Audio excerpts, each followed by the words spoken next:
during my set, if I would have to, for example, switch styles, at least I don't switch energy. I stay at 3, and then I try to go in a happy vibe if I still want to change style, but be in the same mood. Or I could go to maybe a darker mood. So that's really how I classify my songs, so that when I arrive on the show, I can kind of improvise depending on how the public reacts, what the other person before me was playing, or what the style of the next person is going to be, or just general mood. And that helps me to be very versatile and really respond to the crowd and have this kind of interaction. And it makes it a lot more fun than just preparing every song that I'm going to play. You're listening to the Freio Music Podcast. To the Freio Music Podcast.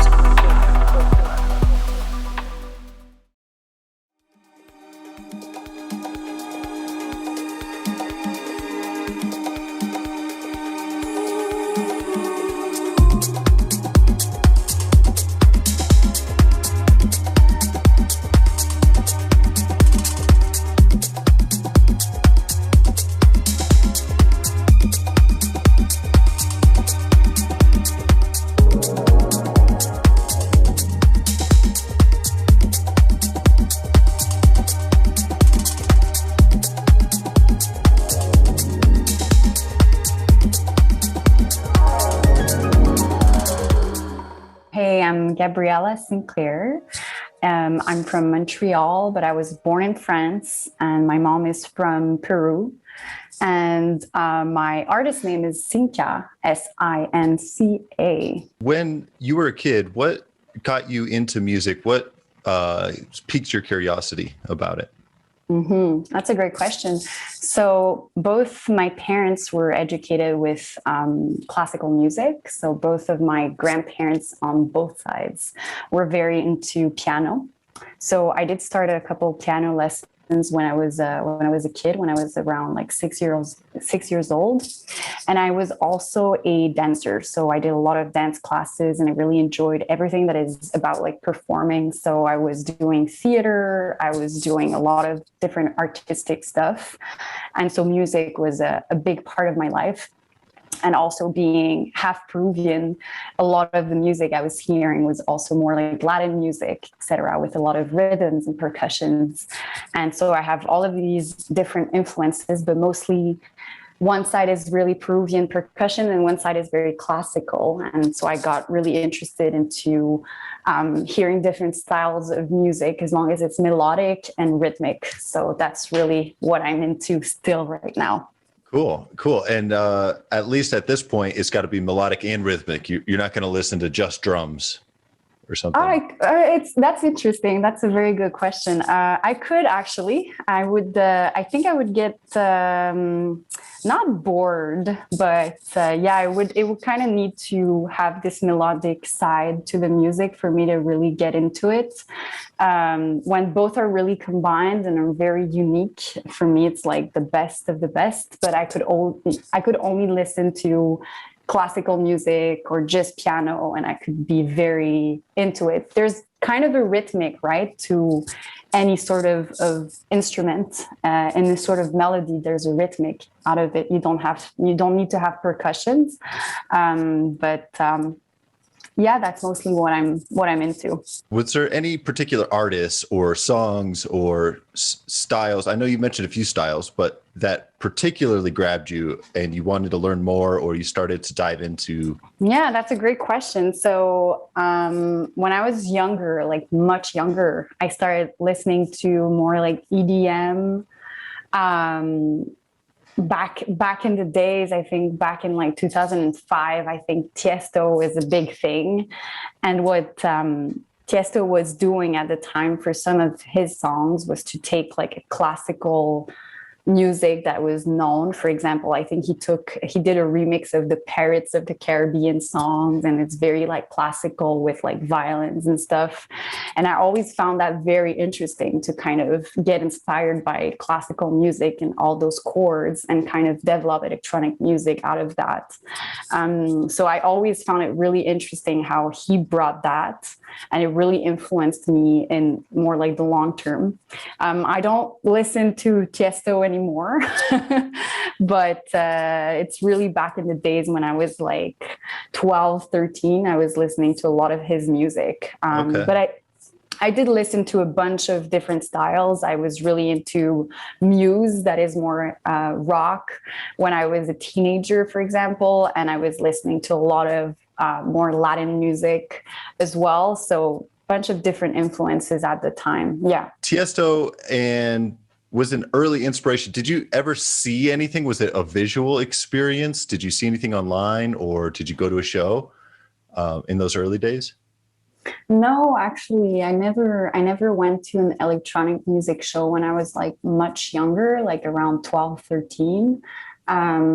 Mostly because I was still underaged and some shows required to, I don't know, be a legal age to go. I did went to a couple of shows when I was younger, but the most shows I went to when I was a child or when I was a teenager were like dancing shows. So like I said earlier, like dancing was a big part of my life. When I was a teenager, I was doing between an hour and an hour and a half of dancing, and I was part of a dance program at school. And so most of the music and most of the shows I was going to were related to dance.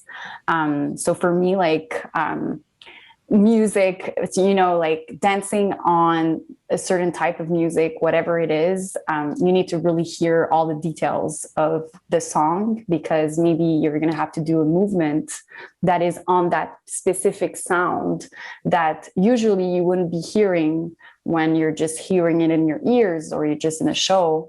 But then you have to do a specific move on that sound. So it really developed the attention to detail to every sound of music. And it's the same thing when I went to shows. And for me, the music and the dancing was both a very good experience. And I know it's not very specific to Tiesto, like I was saying earlier. But for me, when I went to shows, it was mostly, yeah, like I said, dancing shows and hearing all of that music and seeing the dancing was for me the experience that has the most impact on my music life and my music career so far. When you're dancing, how fine of detail can you get on like the grid of music? Can you do obviously like fourth notes or eighth, 16th, 32nd? I don't know how far does it go, or, you know, like if there's a really fast part, you know, like how does your body develop that rhythm?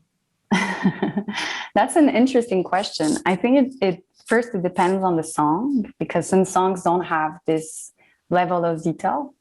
And you just hear like sounds that are every 4 seconds or every 4 counts.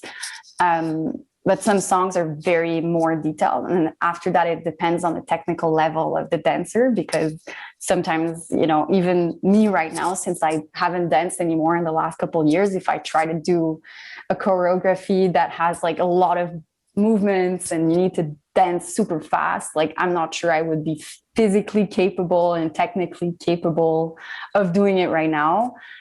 So I think it depends on both, but anything is possible. It just kind of depends on the music that you're hearing. And maybe there's a sound that is just going to come out of nowhere, and then someone is going to come on stage and at that specific sound, you know, like you can get really creative in the way you create those choreographies. And I haven't had the chance to make a lot of choreographies when I was younger, but it did really help me get really creative when I was young to do all this dancing on music. Do you think not only it helped your ear with your attention to detail, but also rhythmically? And knowing when that next bar or beat or whatever is coming?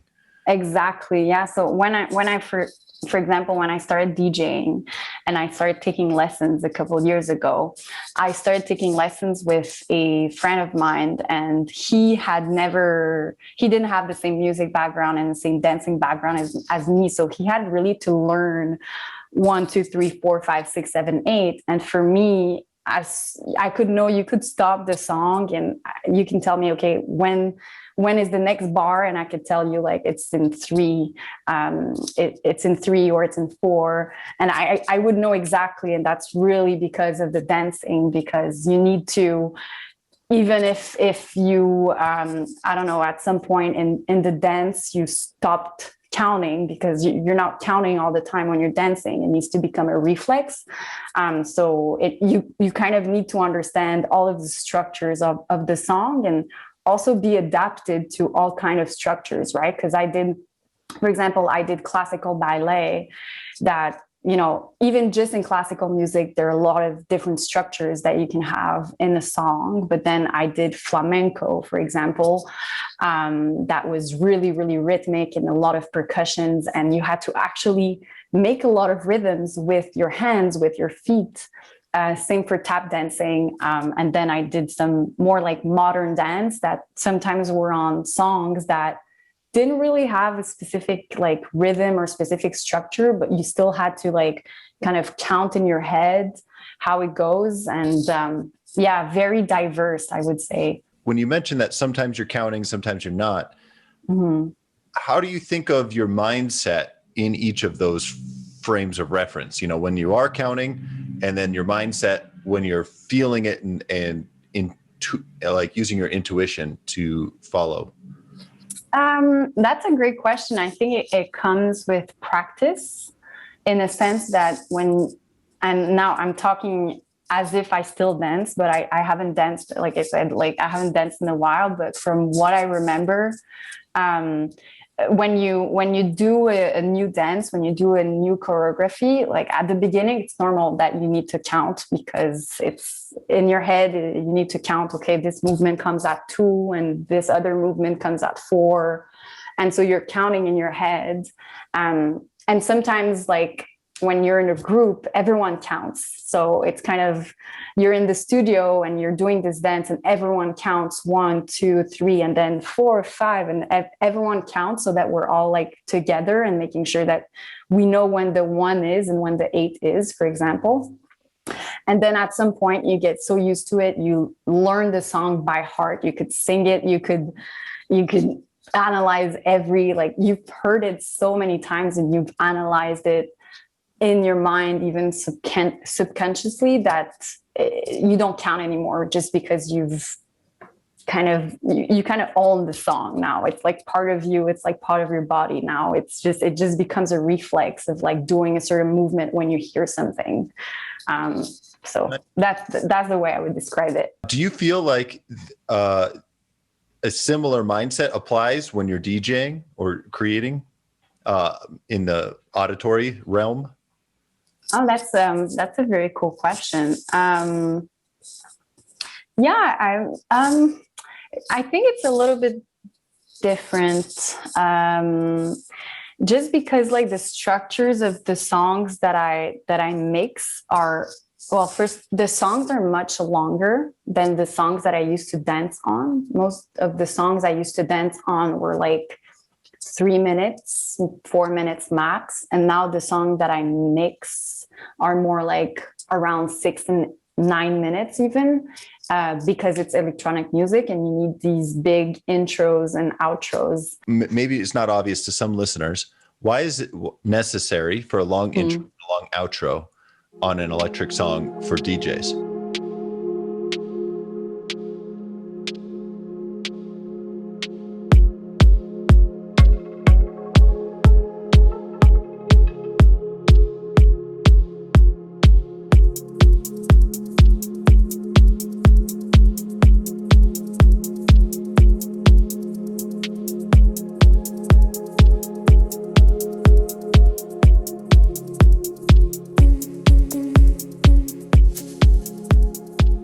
Because for DJs, you need to kind of make this transition. So often you need to make sure that at the beginning of the song, you don't hear too much of, for example, the melody, because some DJs that want to mix two songs together but are not necessarily in the same key, it's going to sound weird if you kind of mix the two melodies. So often in electronic music, you hear the beginning being, for example, just the kick or just some of the percussions or something like that, and then the melody kind of comes in, and then the music happens, the magic happens in the song, in the middle of the song, and then once you're near the end, it kind of finishes the way it started. That's general picture. That's how it is. Of course, like a lot of different artists, they do it otherwise, just because it's fun to kind of change a bit. But generally, if when you produce and you want your song to be mixed and to be played, because ultimately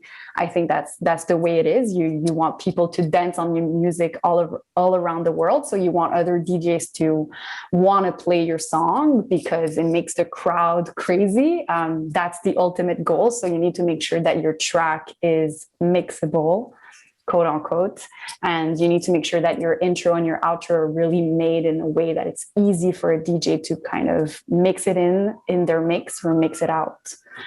So that's basically how I would describe it. When you're selecting tracks for a set, how do you go about that? So just in general, I would say that I listen to a lot of different songs on Spotify, and I go on different playlists. I just explore. I follow some artists. So as soon as they release, for example, a new song, I go listen to it. And then I just have my own little playlist that I keep private. And then when it's time, because I have a show coming up, or just because I want to buy a couple songs just to kind of refresh my library of songs, I re-listen. And sometimes, maybe one out of 5 songs, I don't like them anymore. And it was just like, maybe I didn't hear it well or something like that. So I end up buying most of the songs that I hear. And then I really classified them into different either styles or even energy or just mood in general.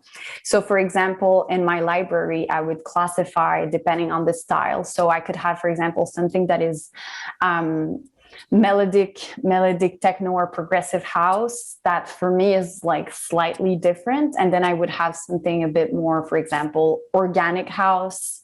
But then I would have a level of energy between those and a level of mood. For example, I could have like a happy melodic techno with energy going from 1 to 5. It would be, for example, a 4. So then I know that if I would have during my set, if I would have to, for example, switch styles, at least I don't switch energy. I stay at 3, and then I try to go in a happy vibe if I still want to change style, but be in the same mood. Or I could go to maybe a darker mood. So that's really how I classify my songs, so that when I arrive on the show, I can kind of improvise depending on how the public reacts, what the other person before me was playing, or what the style of the next person is going to be, or just general mood. And that helps me to be very versatile and really respond to the crowd and have this kind of interaction. And it makes it a lot more fun than just preparing every song that I'm going to play. So that's one of the ways I choose the songs. But also something that is very important to me, because I was very in touch with the melodies and the music and the piano and stuff, is really to have the melodies that match together. So I do analyze the songs, and I write in the name of the song, I write in which key it is. So for example, if it's in C minor, I'm going to write CM at the beginning of the title of the song. And I'm going to make sure that if I mix it with another song, I'm going to look for C minor before, or some other key that matches with that. So I'm going to try to be as melodic as possible to like avoid this awkward moment when and it happened before, like you want to put another song and it's not going to match, and some people can hear it in the crowd, like they can't say exactly what's going on, but they kind of hear that there are two melodies that you're kind of trying to match together that are not working together, and they can feel it, and it kind of annoys their experience and what you're trying to do. So as much as possible, I try to be as melodic as possible. Yeah. Does that mean though that a set would be defined by a key, or obviously certain songs are different keys, and maybe you do still want to add that gem of a song, but it's in another key. So how do you address that? Yeah. You trying to avoid the melody. So do you do like a low pass filter on the next song and fade it or something like that? So there are different techniques, I would say, but to kind of link back to what we were saying earlier, the good thing is that often the outros and the intros of the song don't have the melodies. So I would kind of make sure that, and that's really possible to do it when you DJ, is kind of loop the outro of the song that you're fading out, while you loop the intro of the song where you can't hear the melody yet. So you kind of have this moment where maybe the kick is not matching, but that's really not something that bothers people in general. So it's kind of that moment where there's no melody, and that's fine. Sometimes the public need to have this little break and don't need to hear melodies all the time, and they can just dance on a certain kick or a certain percussion. So that's a bit the way I would do it. But as much as possible, I try to make like the entire set quite melodic. It doesn't happen very often where there's like a whole like minute or 2 minutes where there's like no melody at all in my sets. But I mean, it could happen. And again, because I improvise, that could be one of the ways. Or if I really want to bring back to another key, then I try to make sure that I slowly I bring to that key.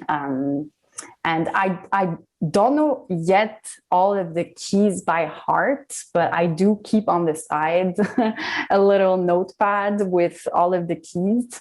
And that's like my little secret. When you're playing a set, do you know the set list ahead of time, or do you feel it as you go and make changes? I feel it as I go.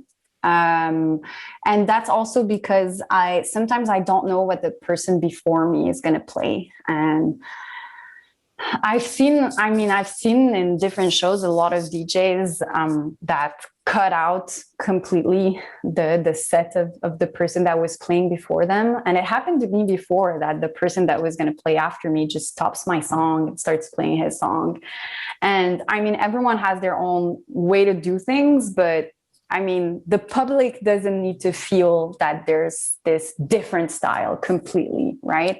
So it's kind of important for me to make sure that I'm very flexible, because the DJ that was playing before me, maybe he was feeling a certain vibe. So I want to make sure that the public doesn't feel this kind of huge difference in vibe and style. So as much as possible, I try to be like a bit more versatile at the beginning. And then I kind of bring people to my world very slowly, so that it's kind of smoother than just like cutting off the other person and then starting my own thing. But I know some DJs do it. Like I said, there's a way to do it. I don't personally think it's a good experience for the public. And I've experienced it myself, that I went to a show and the person after was just cutting off the DJ before. And it's, I don't know, it's kind of a weird experience. So that's one of the ways that it helps me to be more exactly flexible and versatile. You mentioned looping, one style, not that you always do it, but looping the ending and looping the intro and then overlapping those gradually until it's ready, and then you can move it on. How do you do that live? What's the software or equipment that you use? So the most standard equipment in the industry in general is to use Pioneer, the brand, and usually it's two what's called CDJs 2000. That's just the standard. Of course, different DJs, they ask for other products, but that's in general the standard in the industry is to find two CDJs, which are the replacements of the two vinyl machines. So basically it's kind of round and you can see as if it was a vinyl turning. And sometimes when it's the most advanced or most recent equipment, sometimes you can even see like almost as if it was a vinyl. So it's kind of made that way now. And in the middle, you have your mixer that helps you kind of make the transitions between the two songs that you see on the right and the left. I know that some DJs, sometimes they mix more songs together. So your mixer in the middle could have more than just two channels that are linked to just two CDJs. Sometimes some DJs, they loop a voice from maybe one of the songs, and then on the other CDJ they mix just the bass, for example, and then on another CDJ they mix something else. I'm not at that technical level, and I haven't found the use in doing so. And I really admire the DJ that are able to mix like more than two songs together. But on my end, it's more just two songs. And then when you're looping, is that on the CDJ? Yeah, exactly. When you're looping, so there's a loop button. And then, I mean, DJing, learning how to DJ, just like the base of learning how to DJ is something that is very accessible, because with the technology and with the advancement of all the equipment now, it's just, you have your loop button. You can even press now on a button called sync, which is kind of controversial in the DJing world because it syncs your songs together, so you don't have to hear the two songs together and try to beat match, which is something that back in the vinyl times you had to do, right? You had to make sure that it's the same BPM by ear, and you wouldn't know, right? So the old school DJs, they still DJ that way, and I know that some newer DJs, they can just press the sync button and it just does it for them, and all you have to do is make the transitions.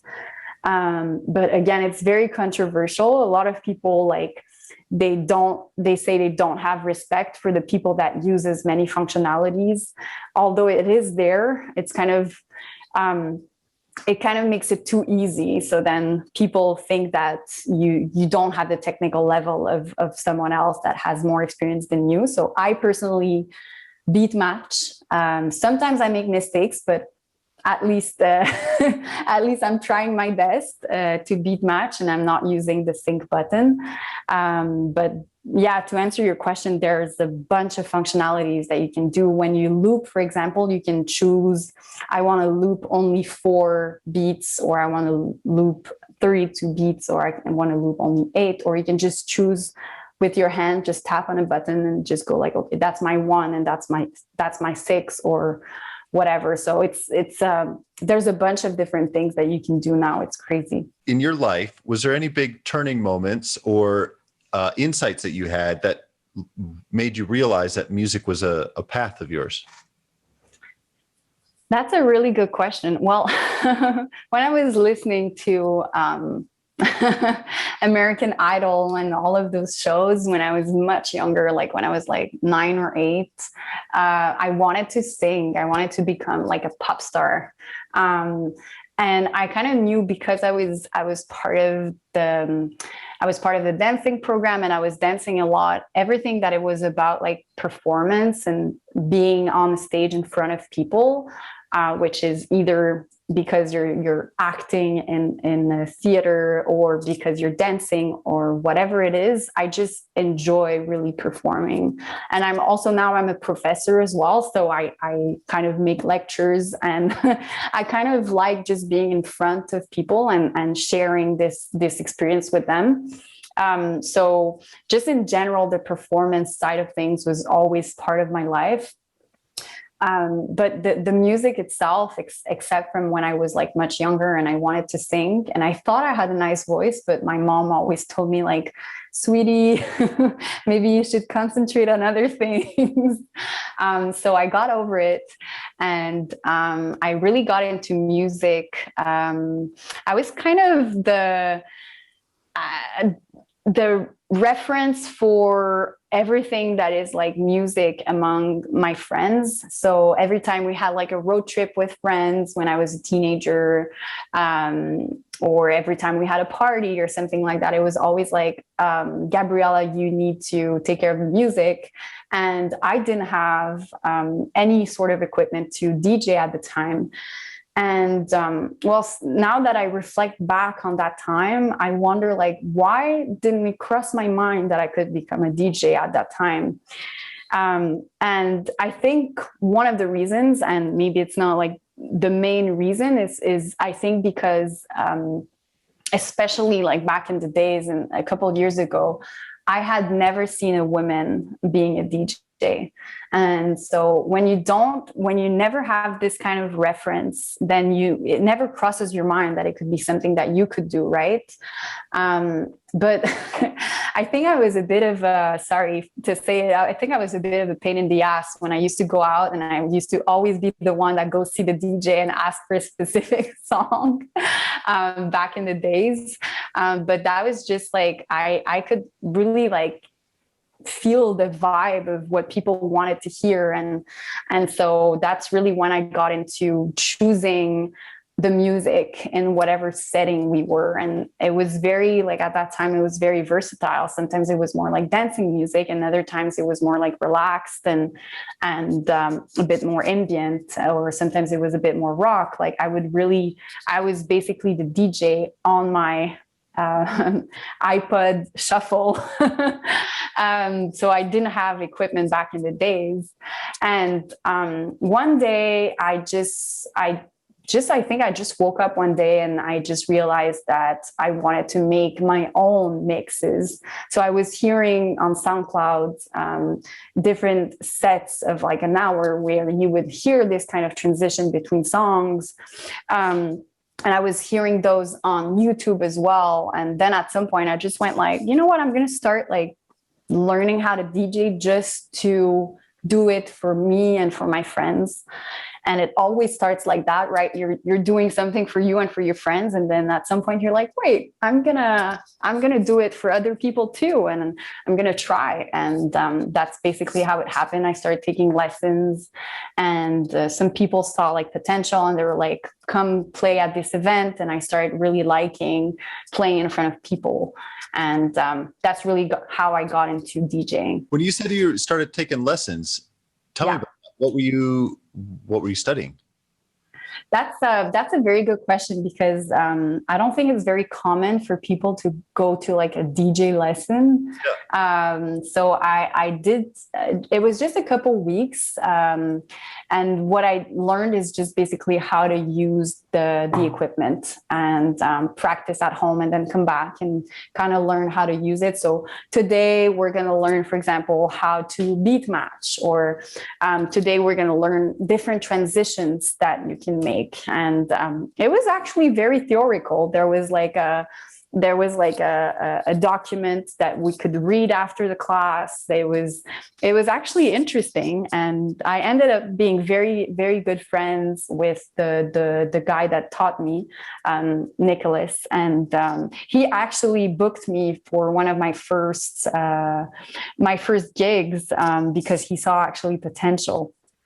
But yeah, all this to say, like, I don't think it's very common to do so, but I didn't want to learn from like YouTube or something like that. There are a lot of classes that you can find for free online, but for me, like this kind of contact that you have with a teacher is definitely something I like. And I would do that class with a friend of mine at the same time. So it was kind of like a meetup with my friend, and we just go to that class together. And then we just mixed together just to practice. So it was this whole experience that I really enjoyed. How did you discover that class? It was my friend who I told him that I wanted to start DJing, and then we started talking about it. And then he was like, okay, sure, let's take lessons. And then I think like 2 hours later, he called me back and he was like, okay, well, I called a bunch of schools. And he's really the type to just like take the phone and call and try to negotiate and see the prices and see like who has the best program, etc.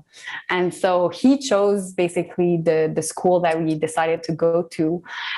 So I think he found them online. I think perhaps he wrote on Google, for example, DJ School Montreal. And that's actually how the school that I went to is called. It's called just DJ School Montreal. And so it was probably one of the first appearing on Google, and he just called, and there was a good vibe, good price, good teachers. So let's do it. Yeah. Was this full time or weekends, or how did the schedule work? It was, if I recall, it was once a week, and it was, I think, 2 hours or maybe an hour and a half once a week. And depending on your schedule, I think it's very flexible. So for us, since I was working from 9 to 6, it had to be later at night during the week. So I think it was like maybe at 7 p.m. or something like that. Moving on to what you're currently creating and producing. And so first of all, you've got a SoundCloud page, and I've been listening to some of that, and that's how I discovered you. What are you working on, and what does it take for you to release a track or a set?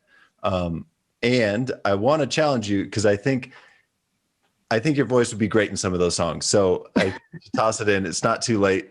I'm sure you know some techniques to,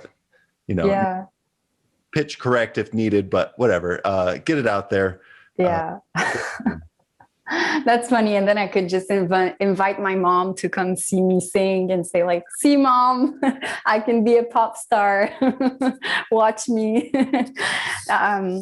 Yeah, I mean, it's still like I could still integrate some of my voice.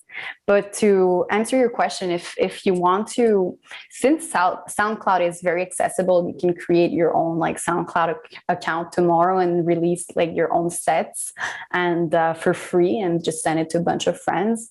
So that's like a good first step when you're starting. And then what really helps to get yourself known at the beginning is really to write to just a couple of channels on SoundCloud that have a lot more followers and that have like this network of artists, and you write to them and you're like, hey, I have this set. Would you like to hear it? Would you like to publish it on your page? So this is kind of the technique that you would use if you have like a specific set and you're trying to start as a DJ. So this is how I started personally. Before I even started getting gigs in front of people, I started more on SoundCloud. I was a SoundCloud DJ. And I mean, for the music production side of things, it's kind of the same thing in the way that you produce your things and then you send it to labels that you think would be a good fit with your music and your style, and you like the artists that release on that label, and then you kind of see how it goes. So I would say that like it's a similar approach where you do your own thing and then you see who likes it and who wants to publish it. So it's kind of the same thing in a sense. What advice would you give to a young musician starting out today, perhaps a young female musician who doesn't have that many people as reference? Somebody in your shoes before you found that DJ class, somebody who's like, yeah, I do want to do this, but I don't know how, or, oh man, I want to release a track, but man, it's not good enough, or it's too scary. Like, how do you get over that hump, put yourself out there? I mean, I think this is very, it's going to sound cheesy because I know like a lot of people say it, but when you really want something, I think everything is possible. Like it's, if you really, really enjoy playing in front of people and you want to play at this venue that you've heard of, there is definitely a way you can do it. You can write to the booker, or you can get yourself known in that community in different ways. And so it really depends on what you're trying to achieve. And the reason why I'm saying that is because a lot of people, when they start DJing, for example, or producing, they're really doing it for themselves and for the group of friends. And so they don't have this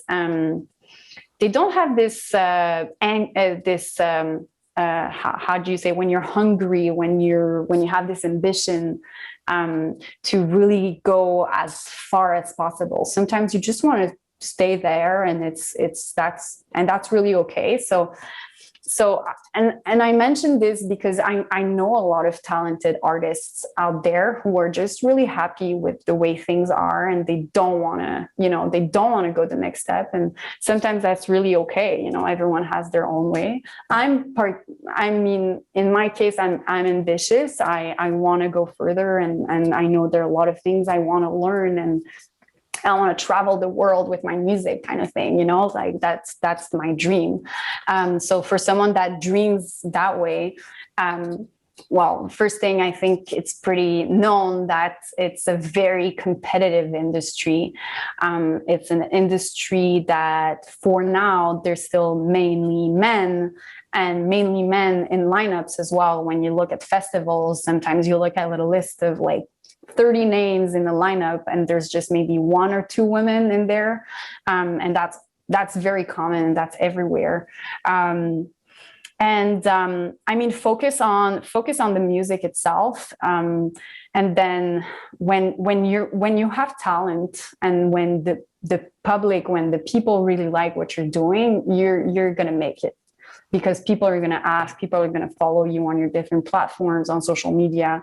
And people are going to ask to see you at shows. And so ultimately, I think first you figure out what you want. If you just want to do it for your friends and yourself, that's fine.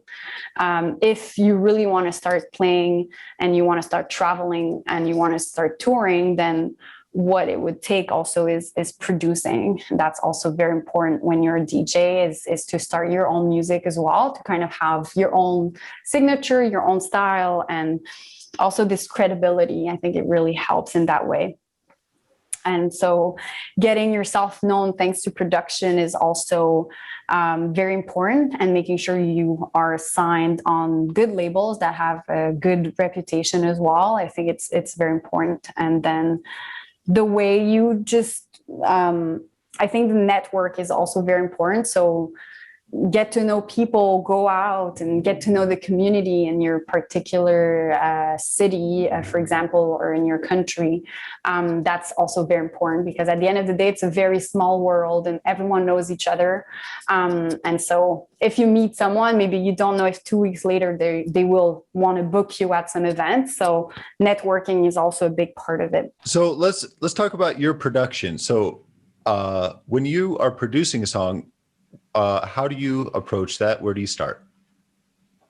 It's funny, because just before this this podcast interview, I was actually producing.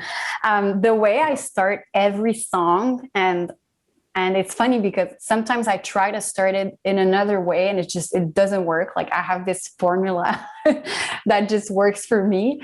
I always start with, I go on the piano and I start with very basic chords, and I try it with just my fingers, like, okay, like this sounds good, and this, and then it could elevate a bit more, and then, it should go a bit darker. And then I kind of sing in my head. I go like, okay, like how would a beat work on these chords, like, and so I kind of do the chords going like toots, toots, toots, toots. And I kind of play the chords, and then I go on my computer, and then I try to kind of build the song around that. So the first thing I do is always the melody. And I've started, sometimes I did like collaborations, I would say more at the beginning when I started learning how to produce, I was doing some collaborations with others, and some other producers, they like to start with the percussions, and based on the percussions, they will hear some kind of groove, and then that's how they will build the bass, and then they will add the melody. And I always do the opposite. I start with the melody, and then I add the bass, and the bass that matches with the melody. And then I kind of build the structure of the song, and then I just add a bunch of percussions, all the kick, the hi-hat, everything, all the elements that I try to integrate in the song. So once you start out with that melody, do you have a tempo in mind that you're starting with? I always go between like 120 BPM and 125. That's really the range, just because that's the music that I play when I'm DJing. But I'd be interested in at some point maybe trying to try to produce a song that is lower than 120 BPM. Maybe at some point I'll go as low as like 110 or something, but not yet. But I could try. Yeah. So I guess going back to your song selection, in my mind, they're kind of related, but like, when you narrow or you hone in on your style, like I'm 100 to 125 BPM and I'm going to do organic house and energy, how do you hone in on the style? Of the production? Of the song. Yeah, exactly. Of the production. Yeah, that's a very good question. You kind of need to get inspiration from artists that you love, right? So and that's where I think a lot of like the past influence that I had with the dancing and the level of detail that I had when I danced comes in, because you kind of need to hear other songs, and then you kind of need to point out what you like about them, right? And sometimes like, wow, I like the way this producer brought in, for example, the percussions. I like the way it was just like fade out and fade in, or like, I like the way he did the clap. Like, I think it has like the right amount of reverb.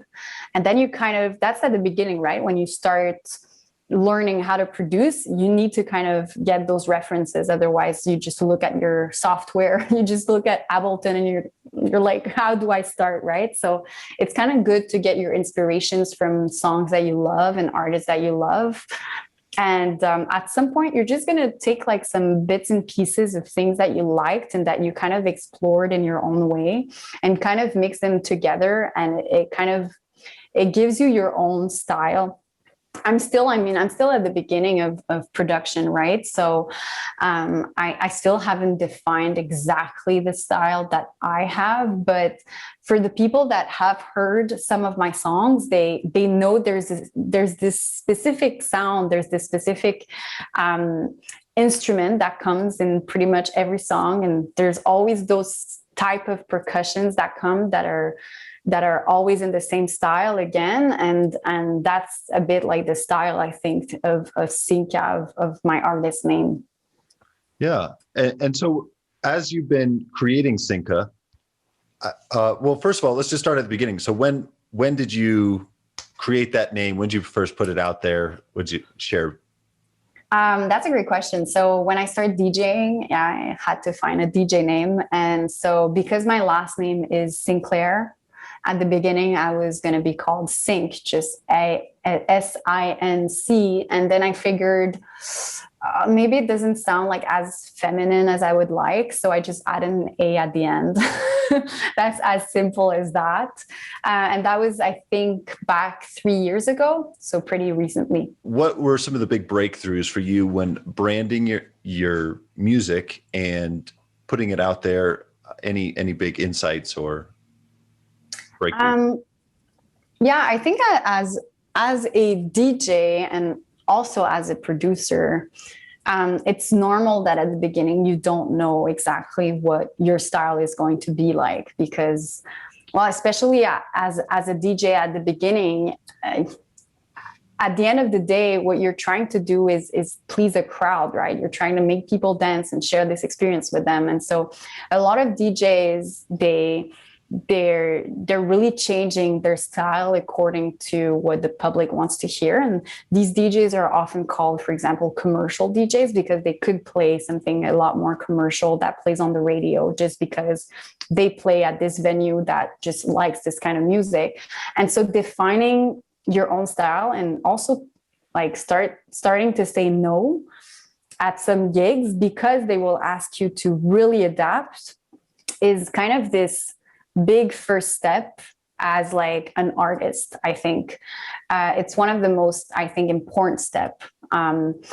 For example, when I started DJing, some of my friends, for example, on Instagram, on Facebook, they knew people that would organize, for example, Christmas parties for a specific company. And I kind of knew that this Christmas party, I would need to play like those commercial Christmas songs and stuff that I didn't even like. And so in my own mind, I kind of asked myself, like, if I'm not going to enjoy it, why would I do it? Because at the end of the day, if you're doing it if you're doing it because you like it and you enjoy it, then ask yourself every time you're going to accept a gig, like, am I going to enjoy it? And that's what really is the first step for me as an artist.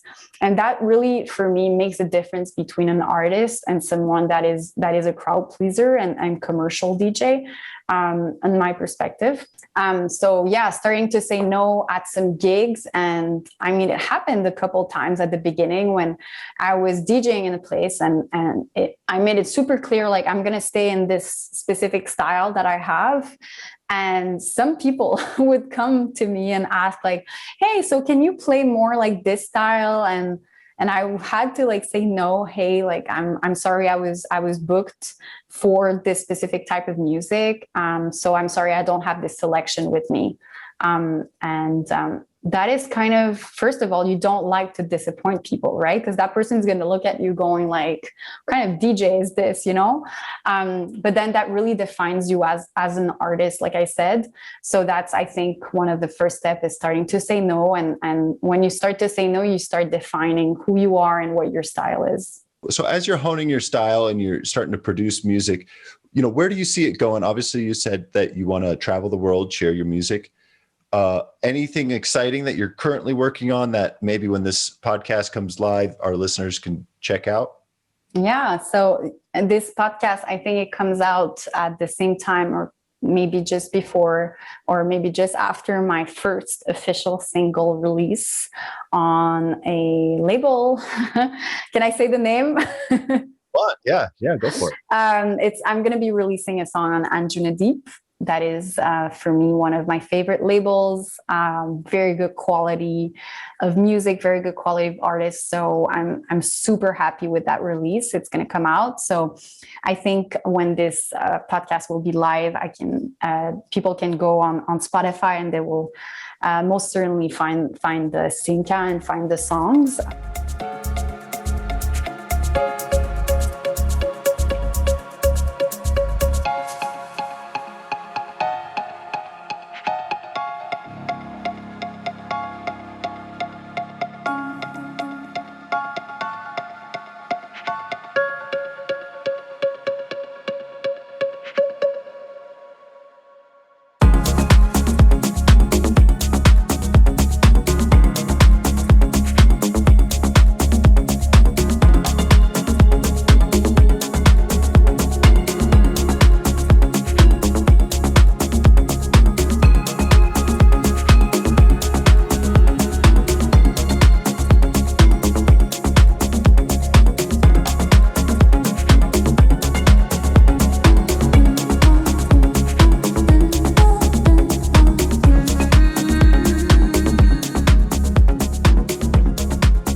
And so I'm also very active on SoundCloud as well. I have a bunch of sets. I have a bunch of podcasts and mixes there. And I'm also very active on social media, on Instagram and Facebook. Great. And so that first release, is that a single song, or is that Yeah, it's going to be a single song with a radio edit. So, like a shorter version of the song, as well as the extended version. And then I do have a lot of projects that I'm working on that are going to come out in the next couple months or the next. I intend to keep producing for the next couple of years. So I would say to people that want to hear my music, if they enjoy it, to just stay tuned and be patient, and it's going to come out. A lot of music is going to come out. Nice. So any teasers for the style or the production that you're currently working on? Just so if anybody listening is not familiar with some of your SoundCloud work, they could kind of get a intuition of where it's going or what to look. Yeah. I would say it's melodic. You can kind of hear the influence of a more like classical background, because you can hear there's always piano in every songs I make. There's always those chords in the background of the piano, of the pads. So there's definitely a lot of melodies. And also something that I really enjoy when I hear that from other songs and other producers, that I try to do it in my own songs, is kind of create this atmosphere where you can have like 3 different shakers, just because like mixed together, it kind of feels like you're in the middle of like the jungle or something.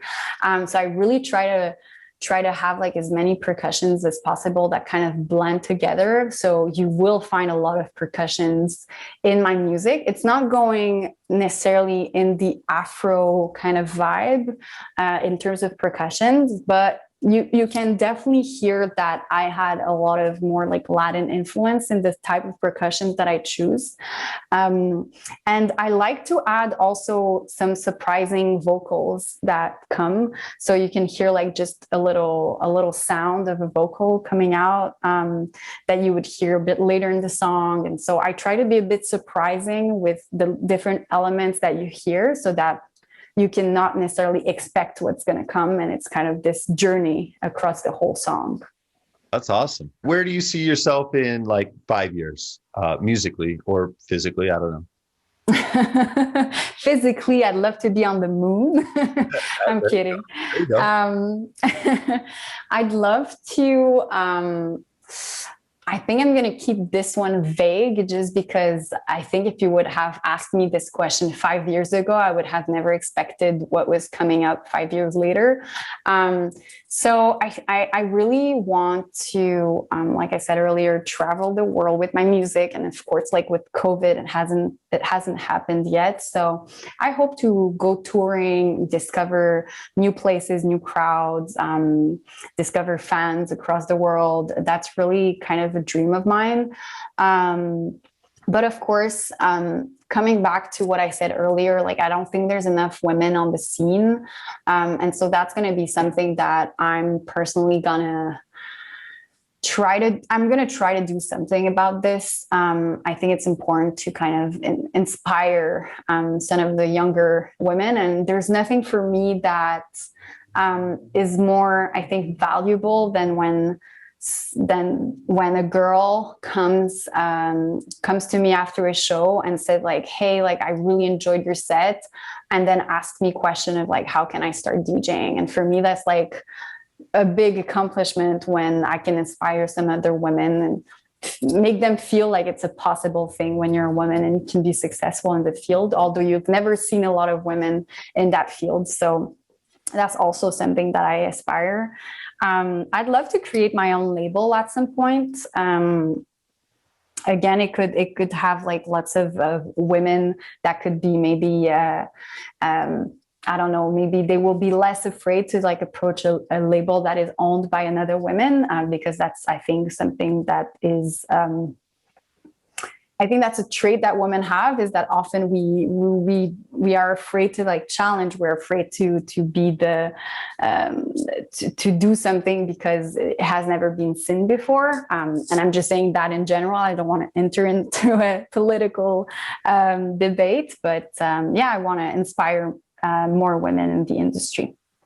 Yeah, well, that's amazing, and I'm sure that your impact is just now starting. So that's awesome. One other question on the production front: if you could collaborate with anybody on Earth, living or dead, who would it be and why?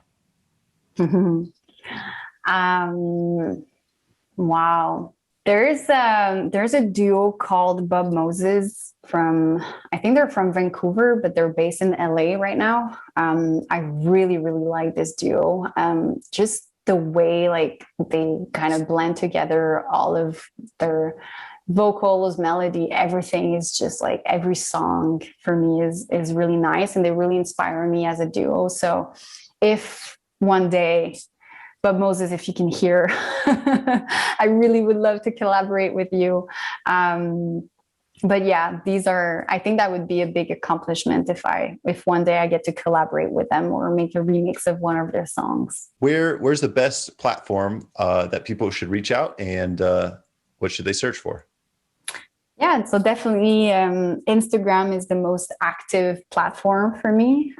So my name on Instagram is Sinca-official, just because I'm not necessarily the most official one, but just because I had to find a name that wasn't used, and Sinca alone was already used.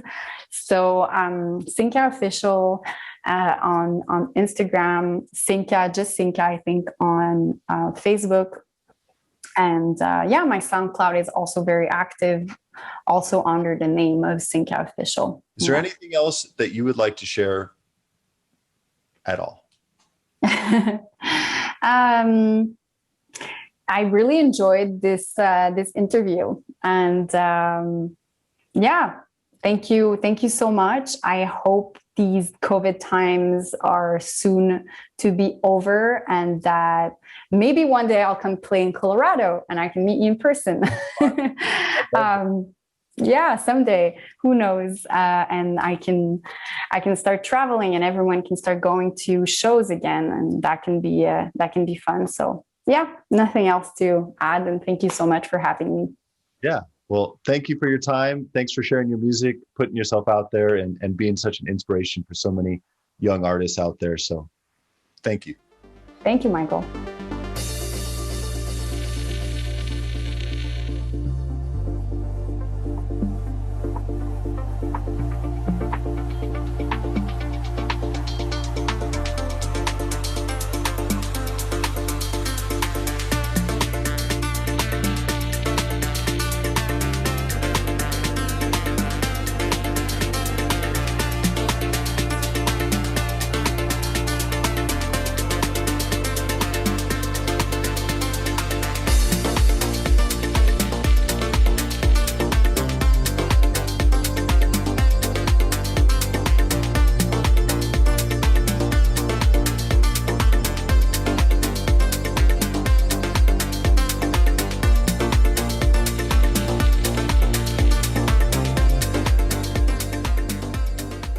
You've been listening to the Freio Music Podcast with Michael Morahan.